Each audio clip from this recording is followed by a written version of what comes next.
Asian cup বাছাইয়ের বছরের শেষ ম্যাচে রাতে মুখোমুখি হবে বাংলাদেশ ভারত। এরই মধ্যে জাতীয় স্টেডিয়ামে আসতে শুরু করেছেন দর্শকরা। এই মুহূর্তে সেখানে আছেন সহকর্মী ফাহিম ইসলাম। সর্বশেষ খবর জানতে সরাসরি যাচ্ছি তার কাছে। ফাহিম, বেলা ৩টার দিকে কিন্তু জাতীয় স্টেডিয়াম ঢাকার যে গেটগুলো সেই গেটগুলো খুলে দেওয়া হয়েছে দর্শকরা যাতে নির্বিঘ্নে আসলে জাতীয় স্টেডিয়াম ঢাকায় প্রবেশ করতে পারেন। সেক্ষেত্রে আসলে দর্শকরা প্রবেশ করতে শুরু করে দিয়েছেন, যদিও এখন পর্যন্ত আসলে তেমন একটা দর্শকের সমাগম নেই। তবে যখন বেলা গড়াবে তখন আসলে দর্শকদের সমাগম বাড়বে।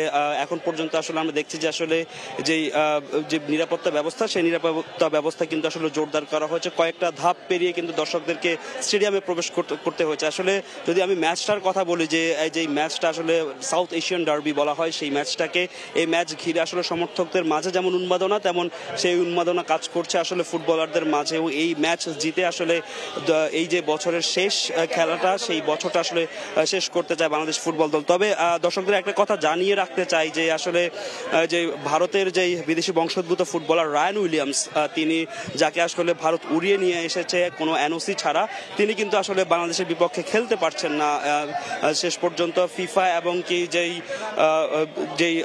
ক্রিকেট ফুটবল অস্ট্রেলিয়ার যে ছাড়পত্র, সেই ছাড়পত্র আসলে না পাওয়ার কারণে শেষ পর্যন্ত তিনি খেলতে পারছেন না। আর যদি ম্যাচের কথা বলি, যে আজকের ম্যাচে কিন্তু আসলে দুইটি পরিবর্তন হয়তো হাবিয়ার কাবরেরা স্কোয়াডে একাদশে আনতে পারেন। সেখানে আসলে সমিত সোম, যিনি গত ম্যাচে আসলে শুরুর একাদশে খেলতে পারেননি, তিনি আসলে আজকে তাকে শুরুর একাদশে দেখা যেতে পারে। আর যদি সোহেল রানা জুনিয়র যিনি রয়েছেন, তিনি হাবিয়ার কাবরেরার আশীর্বাদ পুষ্ট না হলে কিন্তু তিনিও আজকে কিন্তু বাদ পড়তে পারেন। সেই ক্ষেত্রে কিন্তু যেই দুই পরিবর্তন নিয়ে কিন্তু আজকে আসলে মাঠে নামতে পারে। তো আসলে স্টেডিয়ামে এখন পর্যন্ত দর্শকরা তেমন সমাগম ঘটেনি।